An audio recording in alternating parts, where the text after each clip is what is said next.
Soyez les bienvenus à ce rendez-vous d'information. Voici les titres sommaires de ce journal. Nouveau report de la date de validité des cartes nationales d'identité. Elles seront valables jusqu'au 30 juin 2021. Décision du Conseil des ministres tenue ce jour. Les membres du gouvernement ont également validé la proposition de la CEI portant sur la prorogation de l'opération de renouvellement de la liste électorale. Réhabilitation routière, 5 km de la voirie d'Adjamé extension seront bientôt bitumés dans le cadre de la mise en œuvre du plan de gestion environnementale et sociale du projet du 4e pont. Ces travaux coûteront 3,5 milliards de francs CFA à l'État ivoirien. Et puis une semaine après le drame d'Anyama, le comité de crise annonce la fin des opérations de recherche. Selon le bilan final, 17 personnes ont été tuées suite à l'éboulement de terre provoqué par les fortes pluies le 18 juin dernier. Bienvenue dans ce 23h. C'est effectif, la date butoir de l'opération de renouvellement de la liste électorale est fixée au 30 juin prochain. Le Conseil des ministres réuni ce jour a approuvé cela par décret, une approbation de la proposition de la CEI. Autre décision de cette réunion, la validité des cartes nationales d'identité repoussée d'1 an. La sécurité des populations en cette saison des pluies, l'aide aux sinistrés et la crise sanitaire sont d'autres sujets au sommaire de ce conseil gouvernemental qui est résumé ce soir par Jérôme Kofi Aboula.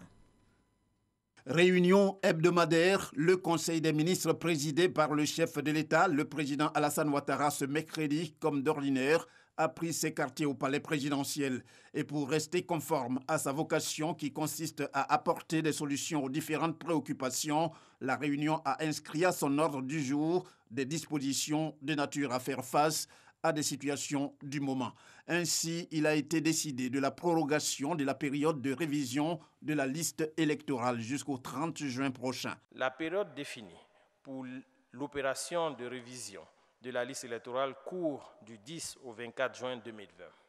La mobilisation des électeurs connaît une forte progression suite aux campagnes de sensibilisation conduites par la Commission électorale indépendante CEI, les autorités préfectorales et les acteurs politiques. Par ailleurs, l'opération spéciale de délivrance des pièces administratives ayant atteint sa phase de croisière, de nombreux nouveaux majeurs disposeront dans les jours prochains, au-delà du 24 juin 2020, de leur certificat de nationalité pour se faire inscrire et figurer sur la liste électorale. Au regard de cette dynamique de mobilisation et pour permettre, au terme de l'opération de révision de la liste électorale, que le collège électoral de notre pays reflète proportionnellement sa démographie, le Conseil des ministres, sur proposition de la Commission électorale indépendante CEI, a décidé de proroger l'opération de révision de la liste électorale jusqu'au mardi 30 juin 2020. De même, la période de validité des cartes nationales d'identité venant à expiration a été prorogée de 12 mois. Lancée le 17 février 2020, l'opération de délivrance des nouvelles pièces d'identité biométriques n'a pu permettre à ce jour à tous les détenteurs des anciennes cartes nationales d'identité de procéder à leur enrôlement en raison des mesures restrictives prises pour lutter contre la propagation de la maladie à coronavirus. Par conséquent, le Conseil des ministres a décidé de proroger la période de validité des cartes nationales d'identité arrivant à expiration le 30 juin 2020 au terme des décrets numéro 2019-590 du 3 juillet 2019 jusqu'au 30 juin 2021, soit un délai supplémentaire de 12 mois. Par ailleurs, s'agissant des pluies diluviennes qui s'abattent sur le pays, le Conseil a adopté une communication en vue de la prise en charge des populations victimes. Au cours du second trimestre de cette année, les fortes pluies qui se sont abattues sur le district d'Abidjan et plusieurs villes de l'intérieur du pays ont causé des pertes en vies humaines, fait des blessés et occasionné d'importants dégâts matériels avec des déplacements de population par endroits. Compte tenu des prévisions météorologiques qui annoncent une pluviométrie plus abondante que celle de l'année 2019, le Conseil invite les populations vivant dans les zones à risque à les quitter sans délai. Aussi, le Conseil a instruit le ministre chargé de la Solidarité et l'ensemble des ministres concernés à l'effet de prendre les dispositions nécessaires en vue d'apporter la compassion et le soutien du gouvernement aux populations sinistrées, d'assister les familles des victimes et d'aider les personnes déplacées à se reloger. Autre information, c'est l'adoption par le Conseil d'un décret portant création d'une représentation permanente de la Côte d'Ivoire auprès du Conseil de l'Organisation de l'Aviation Civile Internationale à Montréal, au Canada. La création de la représentation permanente de la Côte d'Ivoire auprès du Conseil de l'OACI à Montréal, au Canada, répond au besoin d'assurer le bon fonctionnement du mandat de notre pays suite à son élection le 1er octobre 2019 en qualité de représentant de l'Afrique de l'Ouest au sein de cette institution onusienne pour la période 2020-2022. Pour terminer, le Conseil a informé sur la tenue d'une réunion non moins importante. Il s'agit du Conseil national de sécurité. La rencontre prévue pour ce jeudi prendra pour l'essentiel encore des mesures relatives à la riposte contre la pandémie de la COVID-19. Une autre réunion, une délégation de l'Union européenne s'est entretenue ce mercredi avec le ministre des Affaires étrangères Ali Koulibaly dans le cadre de la reprise du dialogue politique entre la Côte d'Ivoire et l'Union européenne au titre de l'année 2020. Les différentes parties ont échangé à cette occasion sur les questions politiques, économiques et sociales d'intérêt commun. Les explications de Michel Digré. La délégation de l'Union européenne en Côte d'Ivoire en face plusieurs ministres du gouvernement ivoirien. C'est le premier dialogue politique entre les deux parties au titre de l'année 2020. Il aura permis de plancher sur les questions de coopération économique, mais à 4 mois de la présidentielle, le scrutin d'octobre a focalisé les attentions.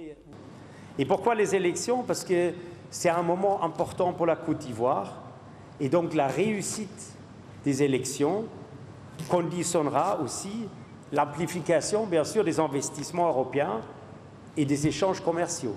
Je veux souligner une chose. Quand nous abordons de tels sujets, tout ce que vous avez mentionné, nous ne les faisons jamais dans un rapport de force. Et je crois que c'est ce qui a régné jusqu'au-là, les dialogues politiques entre l'Union européenne et la Côte d'Ivoire. On les fait en tant que vrais partenaires et avec des intérêts qui sont partagés de deux côtés.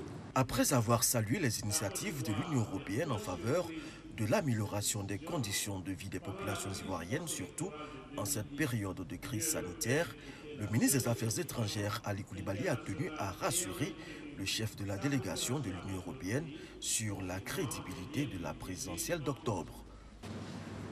Nous vous savons gré de votre soutien, car nous voulons une consultation démocratique, transparente, ouverte et inclusive.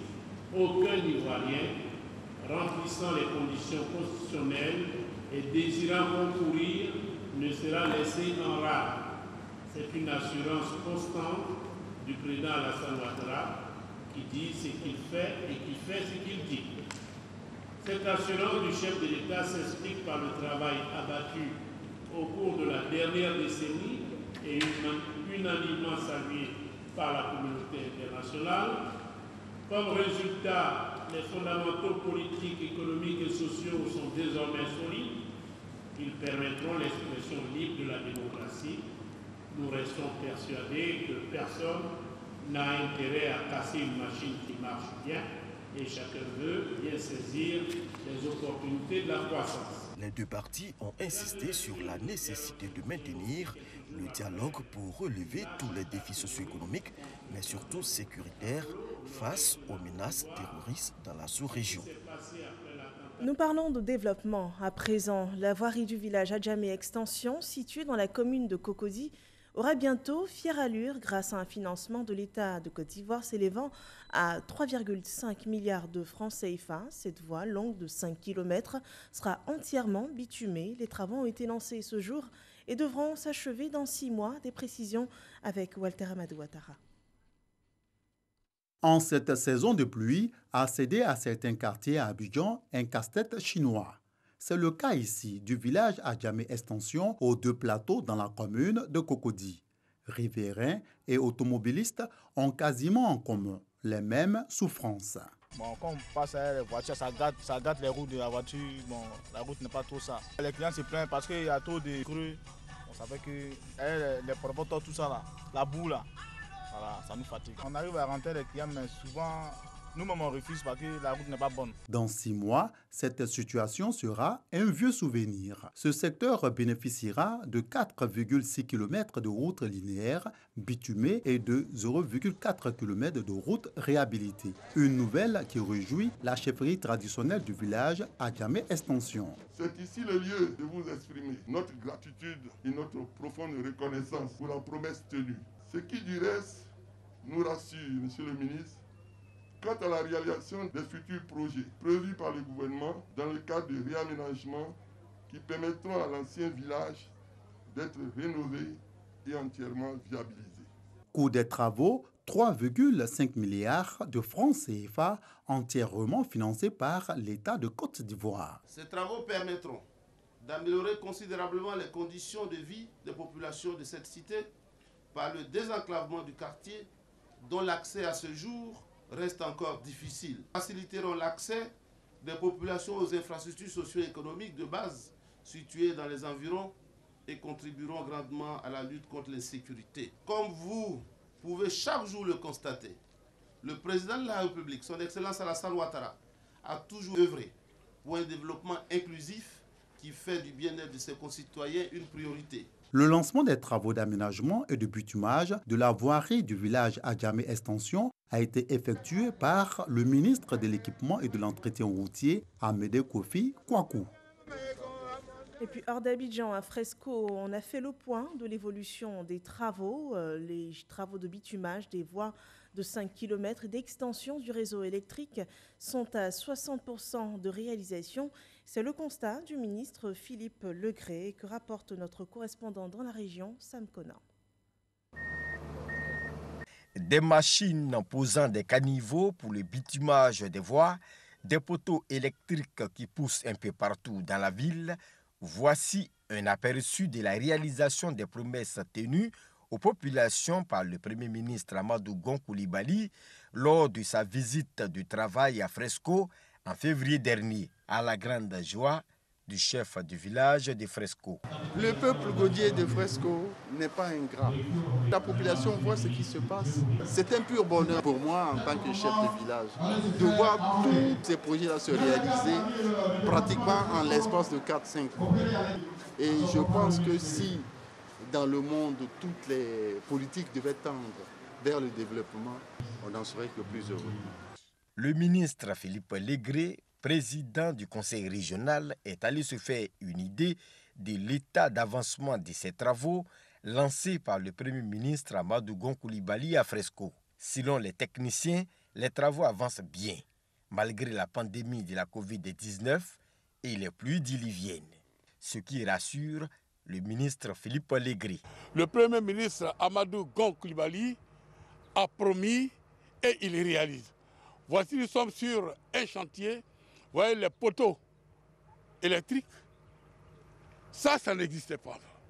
Vous voyez le goudron qui est en train d'être réalisé. Jusqu'en août, Fresco sera totalement bitumé. L'eau également, il y a la réalisation des châteaux d'eau ici pour aller faire en sorte qu'il n'y ait plus de problème d'eau. Le pouvoir RADP du président Alassane Ouattara de Amadou Gon Coulibaly est au travail. Et c'est ça, c'est du concret, ce n'est pas du virtuel. Pour le ministre Philippe Legré, coordonnateur régional du RHDP dans le Boclé, qui a rencontré les militants juste après la visite des chantiers, la poursuite du développement à Fresco est à une condition: s'inscrire massivement sur la liste électorale et choisir le candidat du développement. À Anyama, une semaine après l'éboulement de terrain sur des habitations, le bilan est lourd. 17 morts, 19 blessés, 733 familles sinistrées et l'interruption du trafic ferroviaire. Après des jours à rechercher d'éventuelles victimes ensevelies, la fin des opérations de secours et de recherche est annoncée ce mercredi 24 juin. Retour à Anyama après le drame avec Didier Nguessan. Une semaine après l'éboulement à Anyama, le comité de crise met officiellement fin aux recherches. On recense au total 17 décès, dont une dame de 50 ans qui a succombé à ses blessures à l'hôpital. 19 blessés, dont 6 cas encore hospitalisés. Sur le plan matériel, une vingtaine de maisons sont ensevelies et le trafic ferroviaire interrompu. Cette crise ici à Niamey, survenue le jeudi dernier, a permis le déclenchement d'un plan que nous appelons le plan rouge dans le protocole des pompiers, qui lui-même pouvait s'inscrire dans le déclenchement du plan Orsec d'une façon générale. Et ce plan prévoit qu'au terme des recherches, on puisse officiellement déclarer la fin des recherches et enclencher les autres opérations d'assistance aux populations. Le préfet d'Abidjan salue la bonne coordination entre les forces de sécurité et le soutien des communautés religieuses. Contre les marchands de sommeil à qui profitent ces habitations à risque, Vincent Aubirier est ferme. Il faut que les personnes qui installent des populations fragiles dans ces zones non autorisées soient poursuivies et condamnées par la justice. Le trafic ferroviaire reprendra d'ici le 6 juillet prochain, selon un représentant de Citarail. Les ouvriers sont à pied d'œuvre pour rénover le chemin de fer. Le transport de conteneurs ne devrait pas être impacté. Il se fera à partir de la gare ferroviaire d'Anyama. Un autre événement malheureux aura aussi endeuillé la Côte d'Ivoire, c'est l'attaque du poste mixte de Kafolo dans le nord du pays. C'était le 11 juin dernier. Après l'attaque, les populations vivant dans cette localité reprennent peu à peu leurs habitudes. Soro Corona s'est rendu dans cette zone, suivant son reportage. Kafolo, c'est le village abritant les bases de l'armée ivoirienne attaquée par des inconnus lourdement armés. Cette attaque meurtrière a freiné les activités des populations de Kafolo et des villages environnants. Après une semaine, ça n'allait pas. Du jeudi jusqu'au mercredi, il n'y avait pas d'activité. Ce n'est que d'abord le gouvernement, par le biais du sous-préfet, qui est venu d'abord nous remettre un peu. On a commencé à se sensibiliser, à avoir le courage. On a arrêté, on a fait une semaine même, on ne voyageait pas. On avait peur pour voyager. Plusieurs jours après cette attaque, la présence des forces de défense et de sécurité venues renforcer la sécurité des lieux donne assurance aux populations. Le village retrouve petit à petit son ambiance habituelle. Ça va même parce qu'on a vu les gens là, les militaires, donc on n'a pas voit pas encore. Le transport des personnes et des biens. Les activités commerciales ont repris de plus belle. À l'heure actuelle, on voyage parce qu'on voit toujours la sécurité sur la route, la paix est partie. Dans les champs comme sur le fleuve Komoé, les activités ont également redémarré. Quelques-uns ont commencé à aller voir leurs champs depuis une semaine qu'ils ne le faisaient pas. D'autres sont allés ramasser leurs filets dans les fleuves, puisque étant là-bas, ils avaient peur d'aller ramasser les filets. Et ils ont commencé, j'ai vu des anciens filets ou bien des filets qui étaient dans l'eau, ils sont en train de trier, comme ils le disent, ou bien de nettoyer pour reprendre les pêches. Le chef du village salue les efforts déployés par l'État pour ramener la confiance au sein de la population. Il y a eu beaucoup d'éléments qui sont là. Il y en a même quand tu les demandes, ils disent viens demain pour Kafolo. Vraiment, il y a la sécurité. Kafolo est peuplé de plus de 5000 âmes. Une population composée en majorité de pêcheurs, d'agriculteurs et de commerçants. Kafolo est également une grande zone touristique avec le parc national de la Komoé. Nous passons au point sur la crise sanitaire. Le coronavirus a aussi un fort impact sur notre quotidien. Suivons ensemble l'évolution de la pandémie et la gestion de la crise sanitaire occasionnée.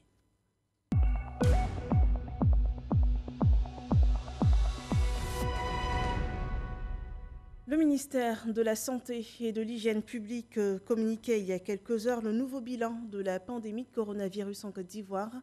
260 nouveaux cas ont été recensés ce 24 juin, portant à 8164 le nombre de cas confirmés dans le pays.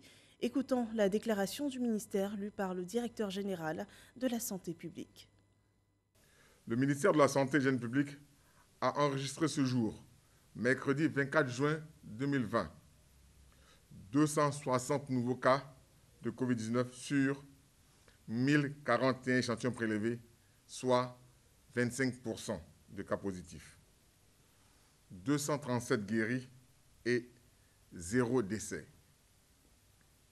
À la date du 24 juin 2020, la Côte d'Ivoire compte donc 8160 cas confirmés, dont 3419 personnes guéries, 58 décès et 4687 cas actifs. Le nombre total d'échantillons est de 48 340. Le ministre de la Santé et de l'Hygiène publique rappelle que la pandémie n'est pas terminée. Il exhorte les populations au strict respect des mesures barrières, notamment le lavage des mains à l'eau et au savon, la distanciation physique et le port de masque lorsque nous sommes dans les lieux publics afin de vous protéger et de protéger les autres. Voilà, la Côte d'Ivoire passe la barre des 8000 cas de Covid-19. Voyons le point de la situation dans quelques pays d'Afrique.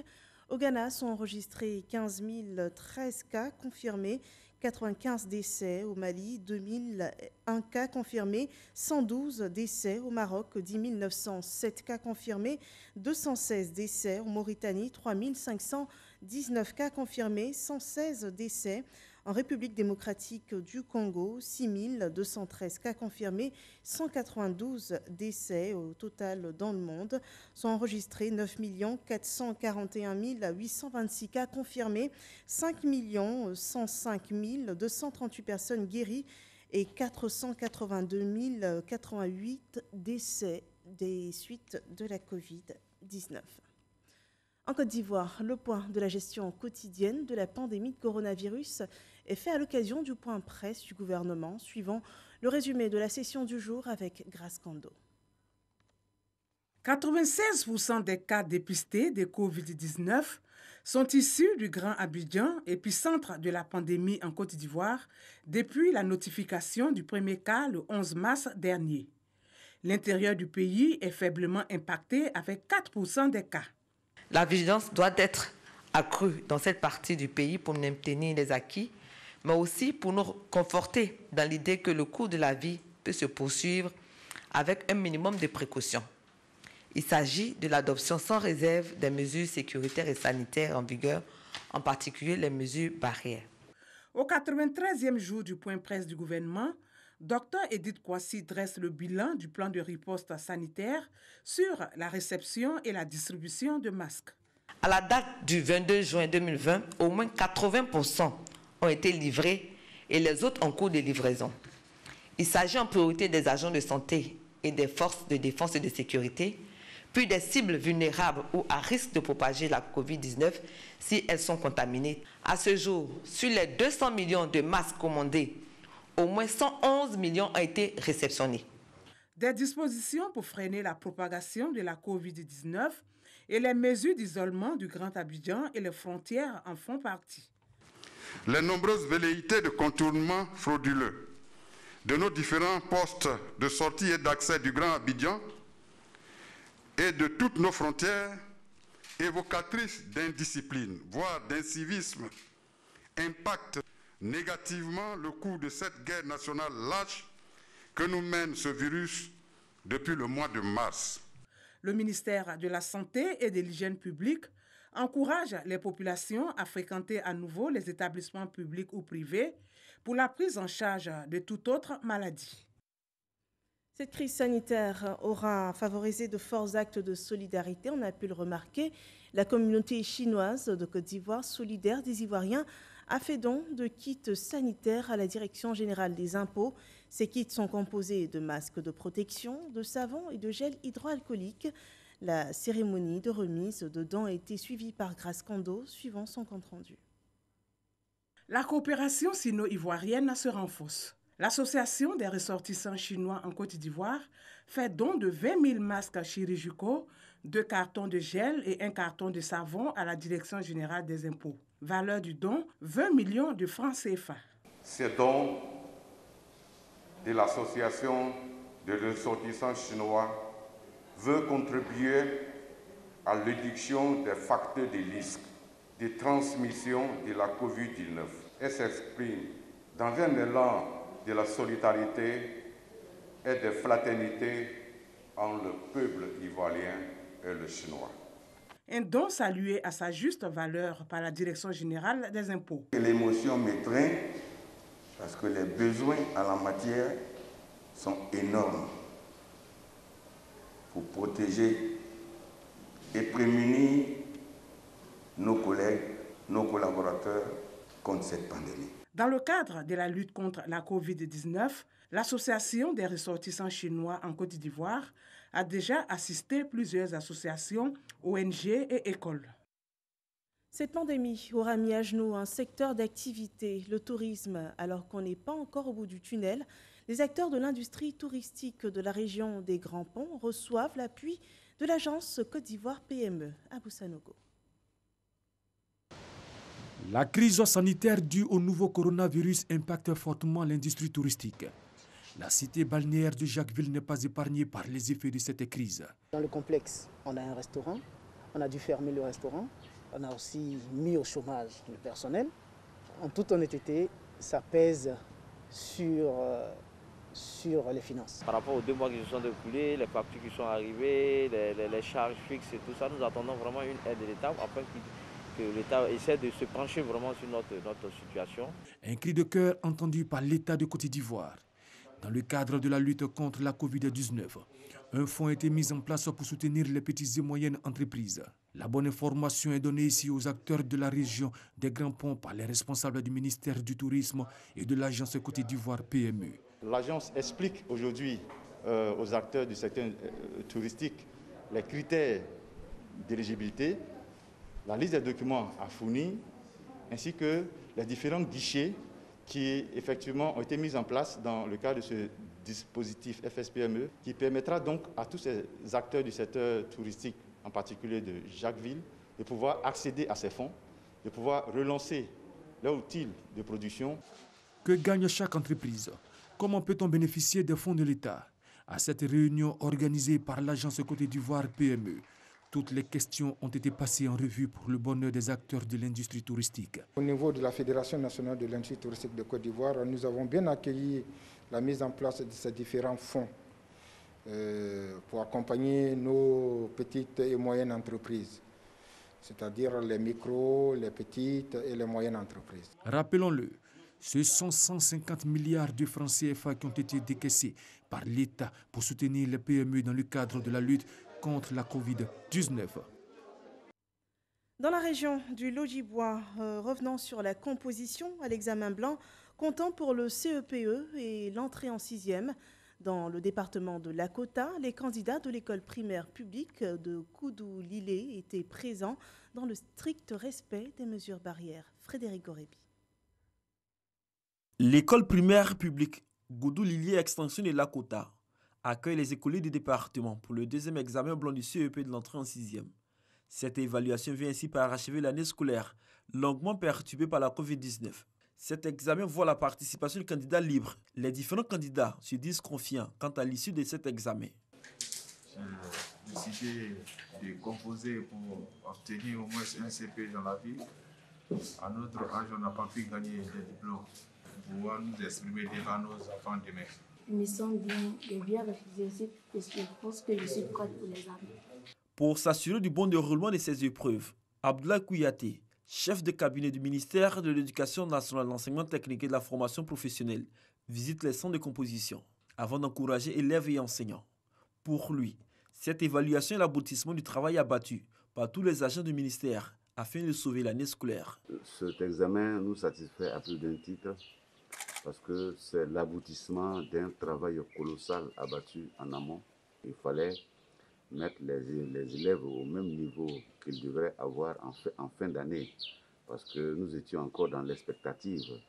Et vraiment, je voudrais, au nom de Madame le ministre ici à Lakota, leur dire merci. Merci à tous ces collaborateurs, aussi bien à Abidjan qu'à l'intérieur du pays, qui se sont donnés pour donner une chance vraiment à nos enfants parce que nous frôlions, n'est-ce pas, une année blanche. Et ce qui ne serait pas bien pour notre système éducatif. 24 396 élèves et candidats libres sont concernés par cette évaluation dans la région du Lodjibois, dont 11 430 filles et 12 966 garçons. Les résultats de cet examen sont attendus le 8 juillet prochain. À la Cour pénale internationale, les audiences de la Chambre d'appel ont pris fin ce mercredi. Sur 3 jours, la Chambre d'appel de la Cour pénale internationale a entendu les observations des différentes parties relatives à l'appel du bureau du procureur de la CPI contre l'acquittement prononcé en faveur de l'ancien chef d'État ivoirien Laurent Gbagbo et de Charles Blé Goudé. L'accusation dénonce un vice de procédure dans la décision orale rendue le 15 janvier 2019 par le président de la Chambre de première instance et selon la défense, il n'y a rien d'erroné dans la procédure des juges de la majorité qui ont décidé de l'acquittement. Pour rappel, Fatou Bensouda, la procureure de la CPI, a interjeté appel en septembre 2019 contre l'acquittement de Laurent Gbagbo et de Charles Blé-Goudé prononcé en janvier de cette même année. Et nous terminons ainsi cette édition d'information. Merci de nous avoir suivis. Je vous retrouve demain pour d'autres nouvelles sur RTI 1. Portez-vous bien.